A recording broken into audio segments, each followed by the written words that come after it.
Hi, everyone. Welcome back to the new Eurovision season here with us in ESC Norway. Today, we are joined by the wonderful Krystian Ochman from Poland. Welcome. Ooh, Hi, welcome. Dzień hi. dobry. Dzień Dzień dobry.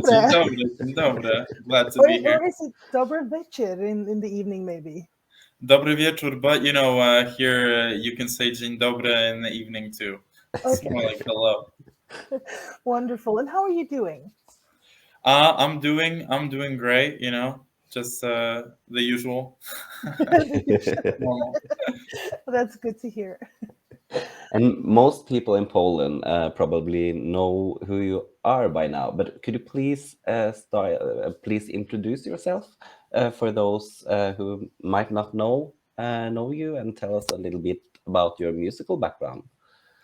Well, my name is Krystian Ochman, and I don't know. I really don't know what to say. I mean, I was born in the U.S. I was raised there, and I moved to Poland in hopes to improve my singing abilities and for college. And here we are. Here we are. And you're participating in Eurovision this year with the song River. It's a very powerful song, but it's also kind of dark. Would you tell us a little bit about the song and the inspiration behind it? Well, the song is basically about the fact that a lot of people. I mean, it's obvious that a lot is going on around us right now, and the main point is that we tend to stress out about our futures. We plan our future out, and we basically stress out about something that hasn't even occurred yet, because we want it to pan out as best as possible. But the song is about kind of getting to this point of inner peace and this calmness throughout all that noise that's going on. Yeah. It's a good message. And you did write the song with Ashley Hicklin, right? Yeah, we worked together on the lyrics. Yeah, and she has written several Eurovision entries, like Winston's Amen from last year, and Mother, and Me and My Guitar. Did you have Eurovision in mind while writing the song? Yeah, that was a focal point when we were working on it. I didn't have a lot of time to do that. We were able to actually make a demo version in 6-7 hours working, because we only had basically like 1 or 2 days to send the song out for preselekcja for how do you say that in English? But we didn't have a lot of time. We had a deadline, and that was basically what I had in mind, what we all had in mind, to have this sort of Eurovisional type of atmosphere in that song. So yeah. And you've also released a music video for your song, which it's very haunting and also kind of dramatic and dark. Could you tell us a bit about the music video, and also the people in Wales who were kind of intrigued by the visuals? Well, I obviously believe that my interpretation, because it speaks to me, but music speaks to everyone. So I feel like anybody could interpret it as any way that they like, in their own personal life. But for me, the whole palace where I'm walking towards and I go in some sort of sense, it represents, I guess, my mind and my thoughts. There's a moment, I'm singing, and in some sort of sense, to get away from it, to find that inner peace, as I was saying. Yeah. Though there are people who have those black rags, on their faces, and it's kind of like demons, or being unsureties, basically, and that sort of it bothers us because it keeps hitting us, and we think about it. And there's a moment where there's that one moment where there's that girl with the white rag, and that's kind of like this sort of spark of, I guess, light per se. I guess it sounds really cheesy, but yeah, that kind of brings us back to this sense of sort of, I guess maybe it's too strong of a word, but I'd say it anyways, sanity, to just realize what's actually important for us, and that spark of light can help us a lot. We're trying to just make the best out of what we have, and at the end, I'm able to leave the palace and like kind of quiet, all that noise and all those demons and those thoughts, and that moment is very important. I feel like we all need that, and that's kind of how it looks like. I mean, I'm kind of roaming the palace and not really sure exactly where to go, how to get out. But in the end, I'm able to, and at the end there's the river and the forest, which automatically, just the sound of it gives off a sense of of peace. It's a very strong visual video, and it was both kind of frightening but also very peaceful, like you said. In the end, it's I wouldn't have it any other way. I know. It's really good. It's really good. Thank you. And in 2020, you won The Voice in Poland, where you were coached by Michael Szpak, and Edita. Yeah. And Edita Gorniak was also part of the show. Did they have any influence in your decision to join the Polish national selection? Then I wasn't. I was getting a lot of questions about whether or not I would, like to take part in Eurovision.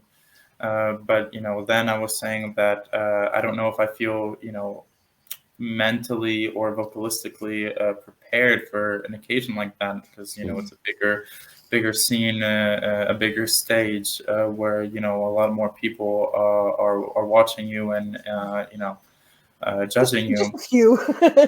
Just a few. Just a few.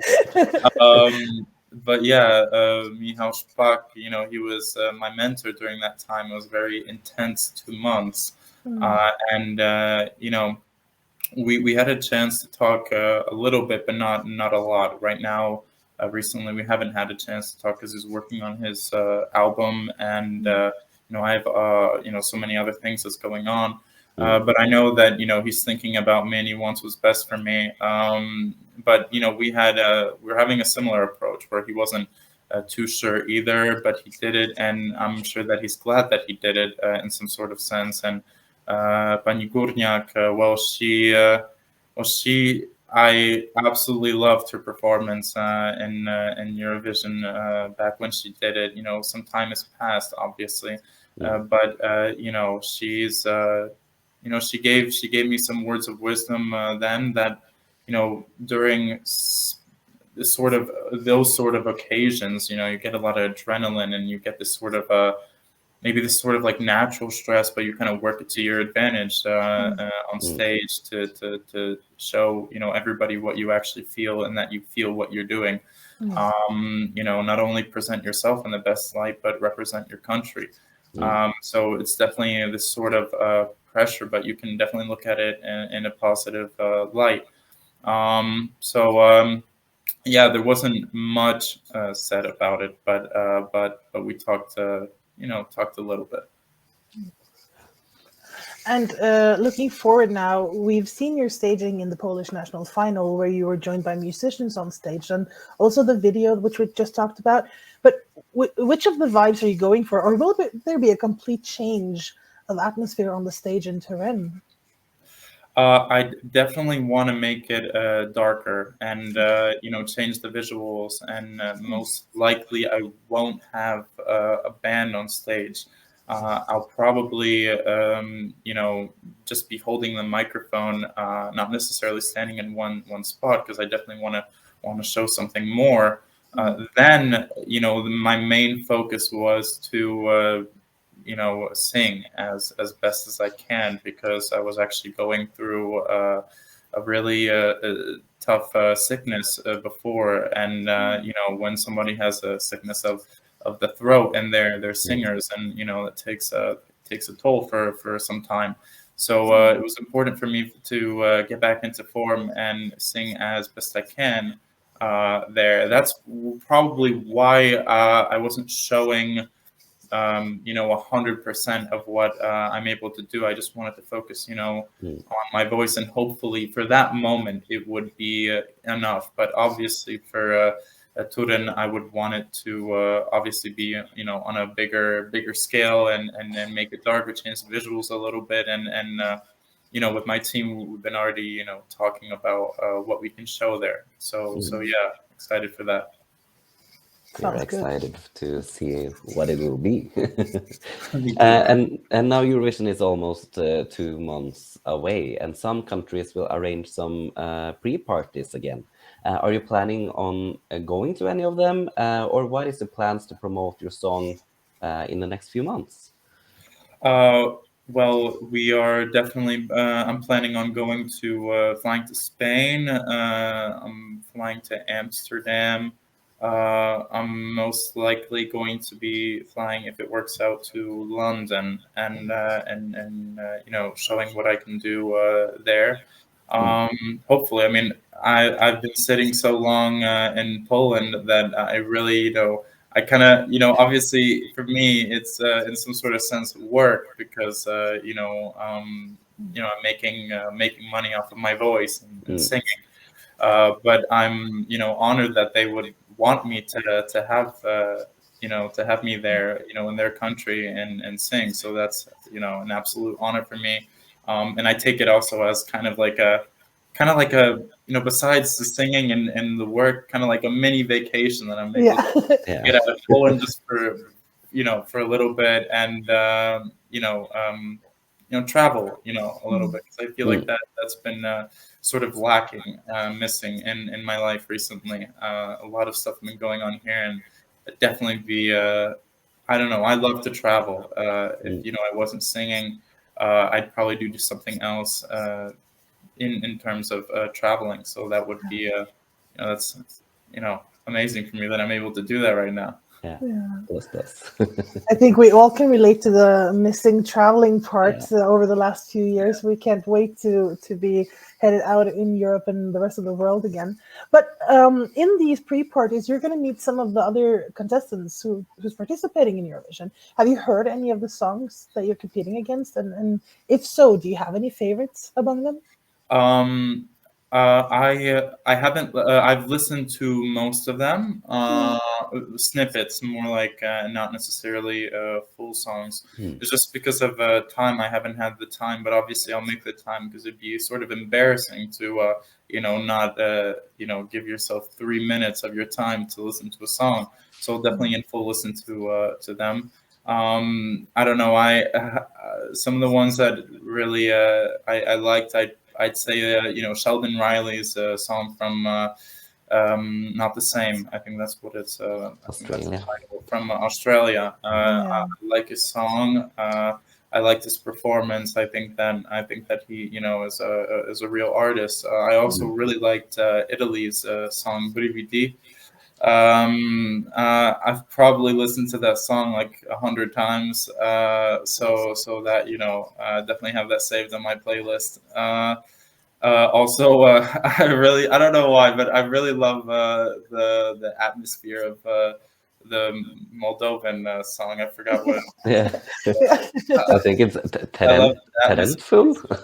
It's great. It's great. I started moving around a little bit to that. So I think that I love, you know, in Eurovision how the songs are different. It's not like it has to be on one you know, plane. It can be, you know, kind of I don't know, just different, I guess. And I like that. I like that about it. Yeah, we can relate to that, Andrea. We have Wolves from the Moon this year representing Norway, so everything is quite different. It kind of reminds me of Elvis.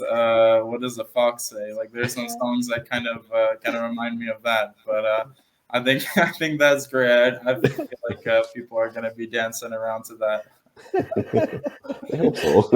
We hope so. Yeah. I hope so. Well, definitely, if I get the chance, I'm gonna move around too. So Yeah. Great. Give them a banana or something. Yeah. Those lyrics are so funny. It's great.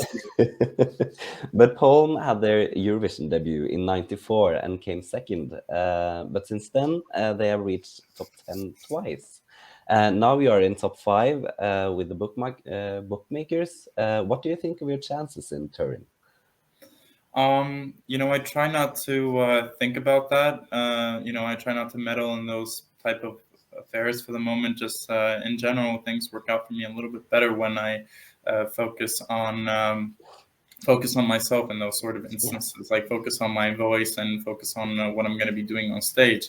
Obviously, music is subjective, so whatever speaks to you may not speak to somebody else, which is completely understandable.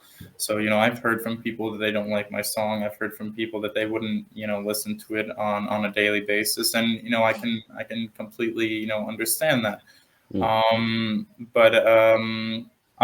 Yeah. So I try not to think about that. I feel like a lot of, all of them have the same amount of chances, or the same chance as I in this in this contest. So just because somebody is ranked higher doesn't necessarily mean that that's going to happen.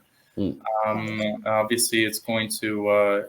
We'll see how it pans out, because things can definitely change during and after, and I just want to represent myself in the best light, and represent my present myself in the best light and represent my country in the same way.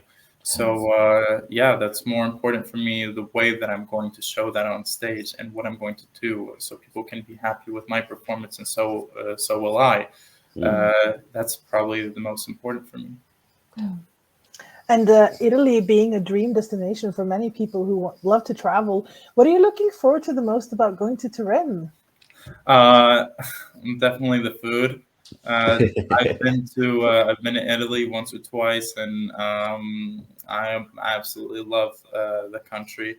We're going to be in Turin, so I'm hoping to get a chance to. I'm definitely going to check out if maybe there are some soccer matches, football matches.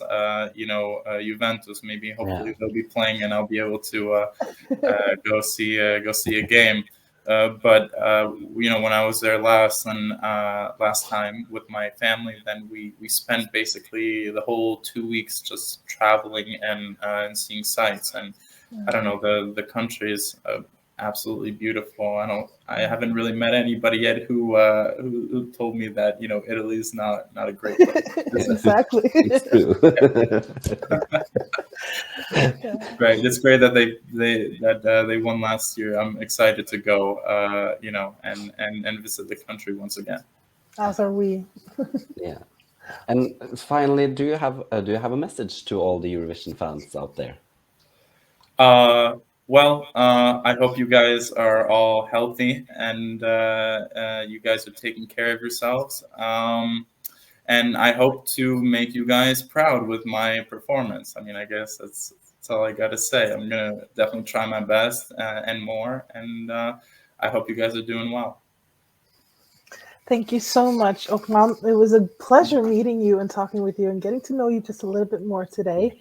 We can't wait to watch your journey all across Europe before we end up in Turin in May. It's just starting. So yeah, I'm excited for that too. Thank you. It's been a pleasure. It's been an absolute pleasure. Thank you so much.